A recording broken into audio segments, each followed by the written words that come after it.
Hello, everyone. This is Linda Ferguson, And Karen Nelson Bell.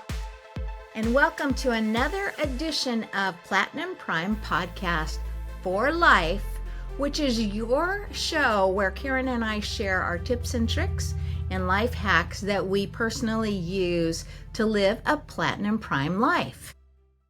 So, Karen, it is the end of the year.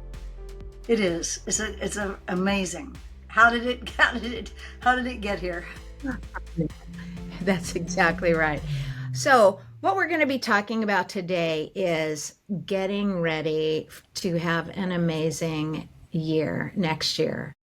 And that is despite all the noise and all the things that you hear floating around literally everywhere that tell you you should be worried, you should be depressed, you should be concerned, there's not enough, you're not enough, stuff's happening.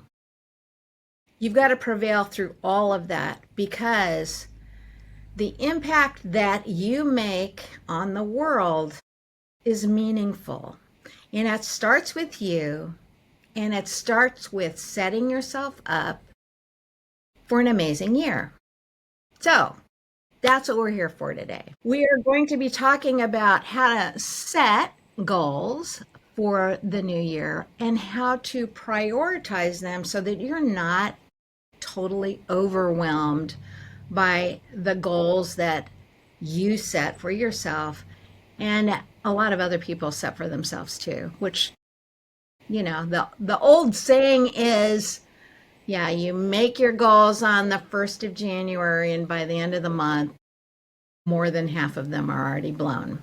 Okay, so we don't intend to do that, Karen and I, and you shouldn't either. Okay, so Karen, why do you think that matters? Well, the problem with New Year's resolutions is that they seem pretty fleeting. Most people will admit to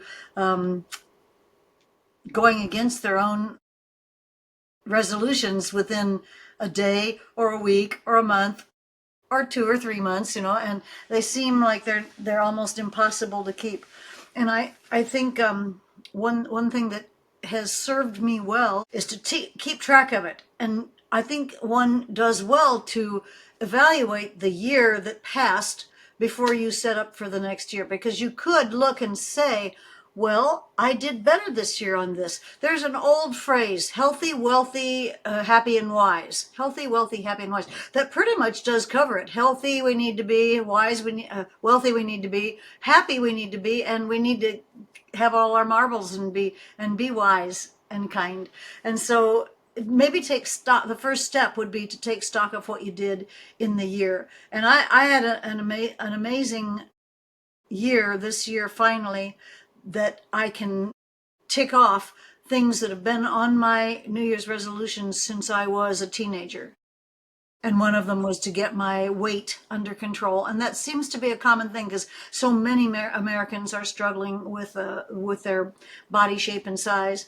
Some don't find it to be a struggle. They're happy with their body shape and size. But for healthy, wealthy, happy, and wise, I think healthy, I'm not sure if you can be grossly overweight and healthy, and I'm not sure if you can truly be happy either. So I'm saying take stock, because this was the first year that I ever actually don't have to have that as my New Year's resolution, to be, yes, to be Very healthy, but not to lose weight. I don't have that anymore. So take stock of what you did and see where do you need to go. So I am going to just make a point on what Karen said, and it's a really important one. She talked about healthy, wealthy, happy, and wise. And those can all be different goals. You can have your goals broken out into the areas of your life, and that's actually a really good way to go. So pretty much goal categories. What kind of goal categories are there? There's personal development, there's health and wellness. Karen was touching on that. There's career or professional goals, financial goals, relationship goals, spiritual goals, Yada, yada, yada.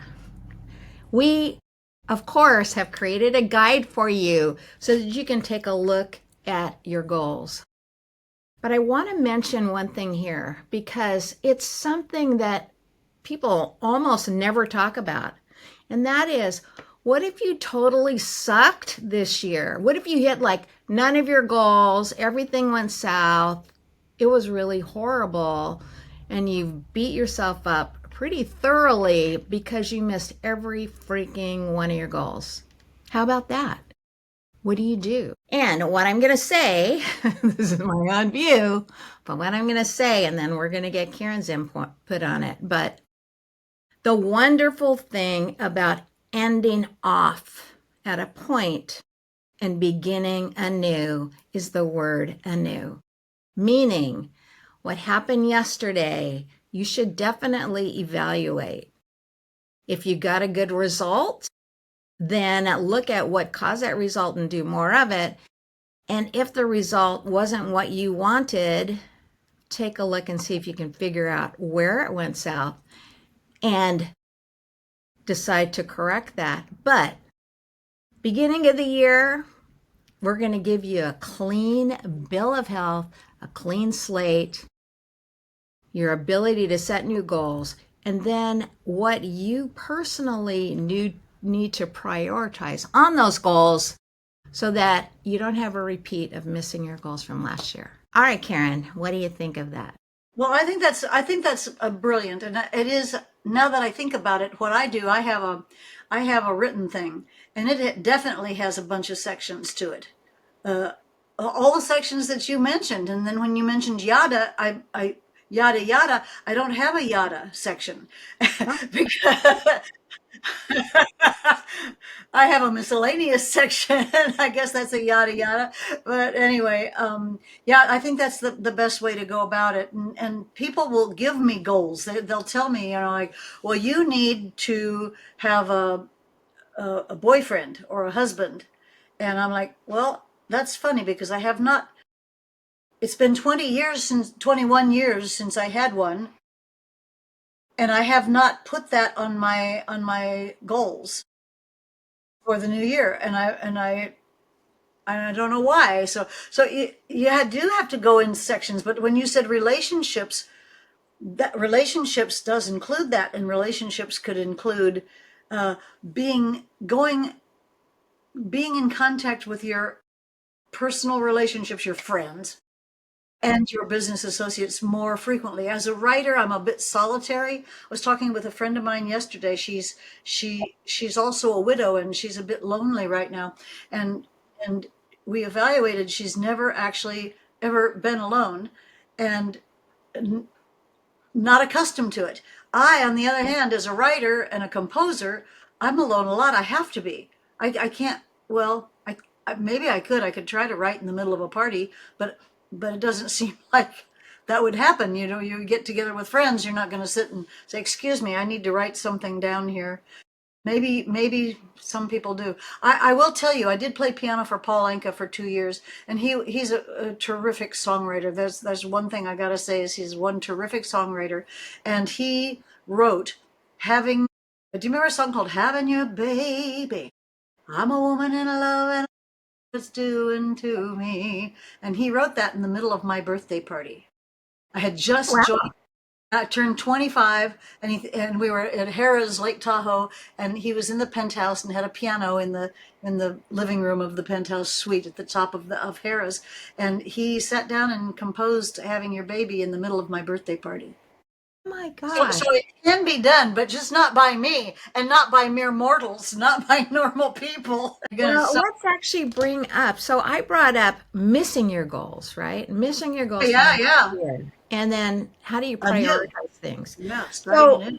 let's actually think on this because I was personally thinking on it.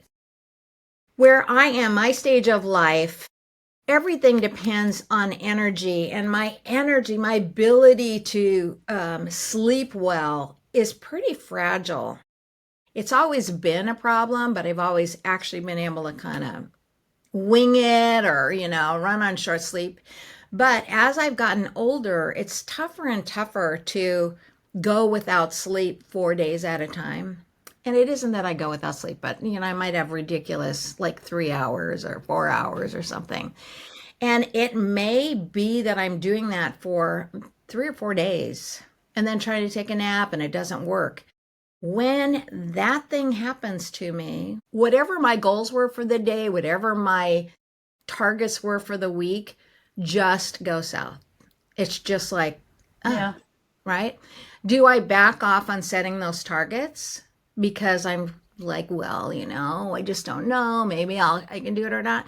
No, I don't back off on setting my targets at all, but I feel horrible that I can't conquer this one thing. And I keep trying. And, I go around and around, whatever. I don't need sleep suggestions because guess what? I try just about everything. But if something new comes up, I definitely always try it and I'll try it for a little while. The point is not how do you fix your sleep. The point is if you can just pinpoint what it is that triggers a situation that prevents you from hitting a goal. And that's really important. Like, for example, let's just talk about sleep. There are many reasons why people don't sleep well. Getting the correct point on why that might set you up for a poor night's sleep is super important. And it may be, a lot of people turn to vitamins immediately or exercise immediately or lights or whatever. It may be, which I just kind of discovered, that scrolling, what is it called? Zombie scrolling? Doom scrolling. Doom scrolling. Why is it called doom scrolling? Oh, Another time. because you're scrolling through all the doomsday crap on the internet. Oh, I see. I don't do the doom scrolling thing, but I do the scrolling like, end of the night. And that tends to wake up my interest level, wake things up when it should be toning down. So that was just one thing that, one tweak. Yeah, it's That very interesting goal. that you said this because I've been working on Super Senior the book. My goal is to have it finished before Christmas. I've been yakking about Super Senior probably 2 years, and have like 2 years ago started the first chapter, and here I am still 2 years later, not with it finished. And my goal is to finish by Christmas, and I'm almost there. And the last chapter I just finished was on sleep, and I found brand new research that I had never seen before because I was pretty much parroting. I sleep great. I had terrible sleep, and I handled it personally for me.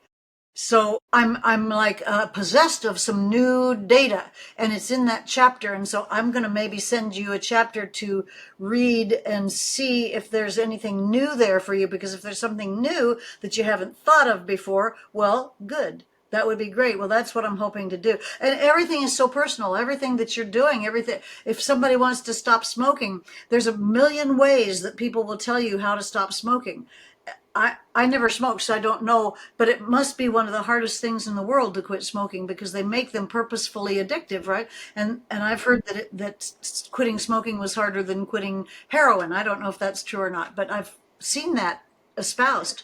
And everybody's journey on quitting smoking is different from somebody else's journey on quitting smoking because one thing will work for somebody. It just is, we just have to be very proactive and cognizant of the fact that your solution may not be somebody else's solution, and that you have to be proactive. You're going to have to take a hand in your own future. Let's have designer futures. Designer clothes, designer everything. I want a designer future. I want to design it myself. I'm gonna design it myself. And You are. Linda's going to design her own sleep program. And then she'll share it with the world. Well, that's a personal thing for me. So what works for me, and it may not work for you. I'll definitely share it, but I don't want to focus on it because why? Well, you'll tell it to me, and I'll share it. There you go. But what I do want to say about that, I brought it up specifically because when you look at what's ruining goal attainment, what is it? And for me, it's lack of energy due to lack of sleep. So, just succinctly put, lack of energy due to lack of sleep. And all the underlying causes we'll figure out later. But what happens then is an overwhelm, right? I have my goals. I'm not hitting my goals. I feel overwhelmed. I feel rushed. I got to handle it. So, how do we avoid that? Because again, when you have very clear cut outcomes that you want and you have a path to those outcomes, there are very few things that can stop you from reaching them. One of them is not enough energy to get there, right? So, point in fact. But setting goals properly, and in our guide, we will have what are called SMART goals: specific, measurable, achievable, relevant, and time bound. Time bound meaning you're going to set a specific date on when you want to reach it, which if you don't have enough energy, or you surprisingly don't, or something unexpected happens, that time bound can be a challenge and create stress. So we don't necessarily want to do that. But it's a good way to set a goal because it gives you a visualization of here you are, here's a transformation, here's where you're going to wind up, and here's what happens when you hit that goal. Those are important things. But don't set too many of those. That's a point. So for a whole year, try and just name 3 to 5 major goals in the categories that you're going to put your goals in. Linda, will you Yeah. tell me your 5? Tell me 5 that you're going to do. Well, above everything else is my sleep, right? And literally slay that. And I'm going to prioritize that because that helps me show up for everything else that I have. But so behind that is I do coaching and training in the area of living a wealthy life. And so I'm in the middle of creating a training for that, which, what's coming up is before I officially launch that training, I'm going to want to try it out on a few people. So I'll make that announcement. And so for those of you who would like to participate for free in this training, which should be coming up, it'll actually be coming up by the end of the year, but we'll kick it off at the beginning of the year.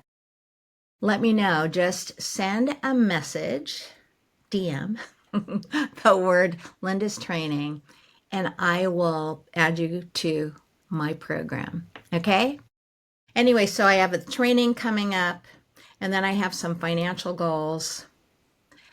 I have already a really great relationship with my husband, with my children. I just became a grandmother for the second time. So those things are really solid. That area of my life's always been pretty stable and continues to be that way. And all those things are wonderful. But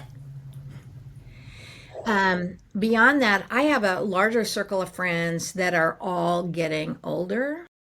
And so it's keeping the communication with all of them in place because sometimes it's more challenging to, make sure we all stay connected to people that I've loved now for 60, 70 years.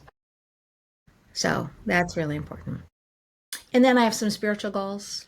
And there you go. How about you, Karen? Well, I've hit my goal of maintaining and finding a way of nourishing myself that keeps me fit and trim, healthy and trim, healthy, strong, fit and trim. So I've hit that, but I would like to. I have an arbitrary goal. I set the goal to weigh 125 pounds because that's what I weighed when I married Duncan, and it's what I weighed when I was a dancer in Las Vegas and singer and dancing on stage. And it was a good goal. So I had that as a goal, and I hit 125 multiple times this spring and summer.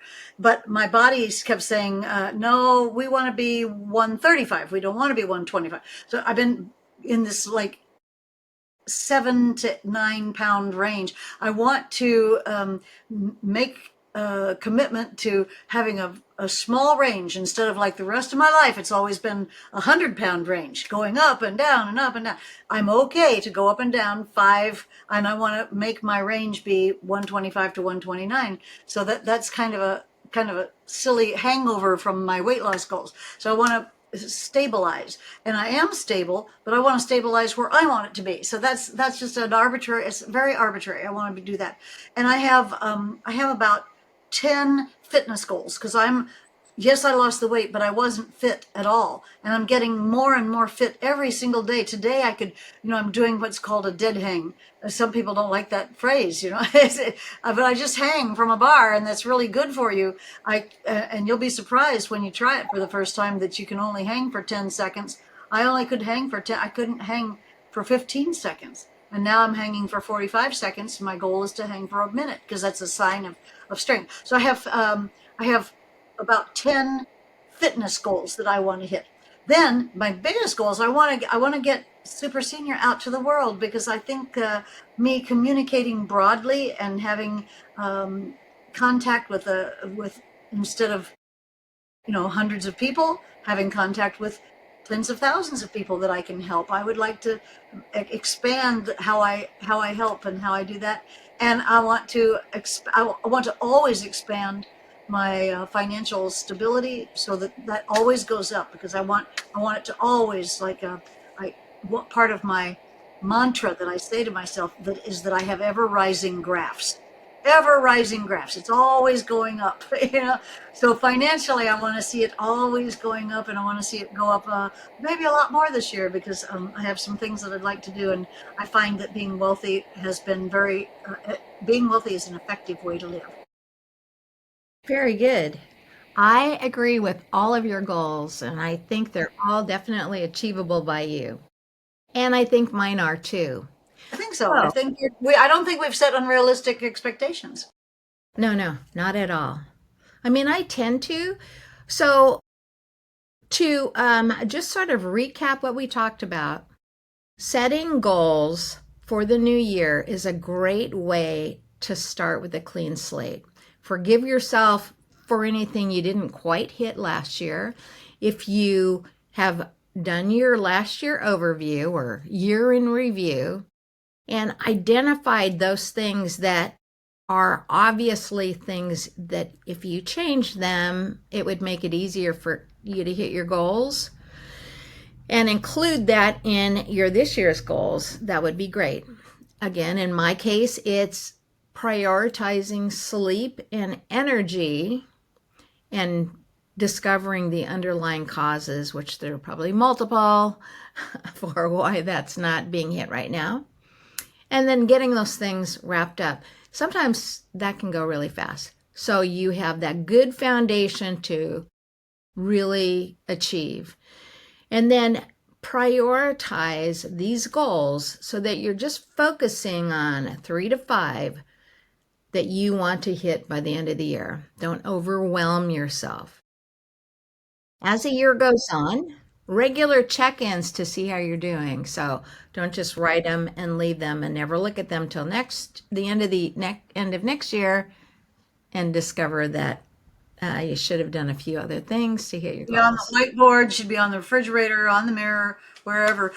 There was two concepts that you really promoted with that when you said forgiveness. I think that was really good. So when you review the year, do it with celebration and forgiveness. There you go. Celebration of the ones that were all the way good or partially good, and forgiveness for the ones that weren't. Yeah, forgiveness. That's an important. I always talk about kindness and generosity and gratitude, but forgiveness is a cool thing. Forgiveness, and to you, forgiveness to others. I think a lot of us can forgive others a lot easier than we can forgive ourselves. I think that's true. I think in a general sense, that's definitely true. All right, so as always, we're going to have a link to our download in the show notes. Did you see the lights turn on? That must be a very good sign that it's going to be an amazing year.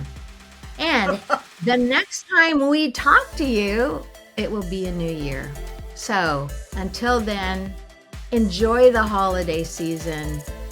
Set goals that you can prioritize, that are achievable, and set the ones that are going to make the biggest difference in your life.